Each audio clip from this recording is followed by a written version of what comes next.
Во случај на вистина не може да стане збор за тероризам, за кривично дело тероризам и тоа по ниедна дефиниција.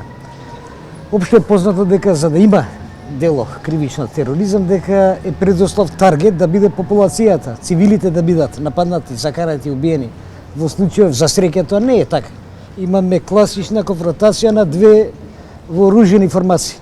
Нашата формација, значи безбедносна и вооружена група. Постои вооружена група, меѓутоа тој се удире помеѓу тие, значи вооружени групи и ниеден цивил воопшто не е ни повреден, ниту пак извикано чувство на страв кај некои цивилите, тоа тие самите го изјавија. Ја можам и да ги цитирам, дури цивилите, бидејќи знаеме дека диво населје со, па да кажам, 99% албанска популација, ние од нив не почувствува страф или загрозеност од вооружената група, туку напротив кажа дека од кога биле нападнати од нашите безбедносни структури, тогаш го почувствувале тоа чувство на страф. Што значи дека не е исполнет предусловот на дефинициите воопшто и на Обединетите нации, па и на Стейт Департментот на Америка, дека предуслове за да збориме за постоење на тероризам е да биде таргет цивилот, популацијата, што не е во случај. Затоа мислам дека и поради многуте повреди кои се сторени во првостепената постапка, првенствено што на нас бранителите, ни беше дозволено само во доказната постапка испитувањето на обвинетите, ниту во дополнение, ниту во приговор на обвинителен акт, па ниту во стадиумот на воведни говори не беше дозволено, иако беа најавени сите овие предлози, не ни беше прифатено од страна на судот. Сите беа одбиени за разлика од предлозите на јавното обвинителство, што подразбира дека не можеме да збориме за еднаквост на правните оружја, и тоа е еден од круцијалните моменти поради кои треба и да биде укината пресудата.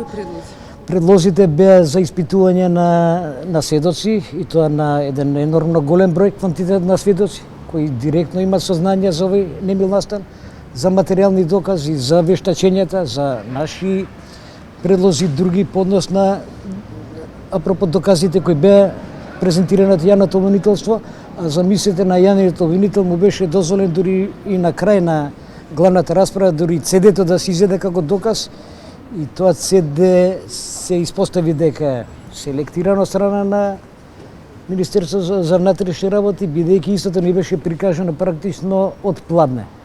Воопшто и другите колеги ги истакнаа, значи повредите кои се очигледни и кои се во енормно висок квантитет.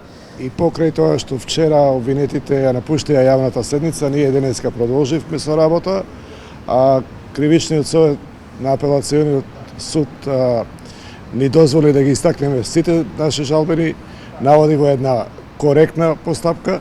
Очекуваме укинување на оваа пресуда или евентуално корекција на драконските казни. Тие беа многу самокритични, уште ако се сеќавате во стадиумот на испитување на обвинетите, они сами си кажа дека се осеќаат дека имат вина.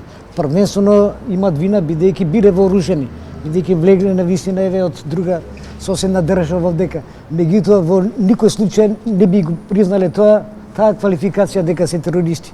Сепак се гледа себе си како борци за еднаквост, борци за права. И според мене и на вистина не може да стане збор за терористи или за тероризам, бидејќи, како што кажав, не се исполнети основните предуслови. Немаме ни една жртва за среќа, ниту па дури повреден со тешка телесна цивилно население, и очигледно дека цивилното население дури дало едно гостопримство на овие лица кои се дојдени од Република Косово.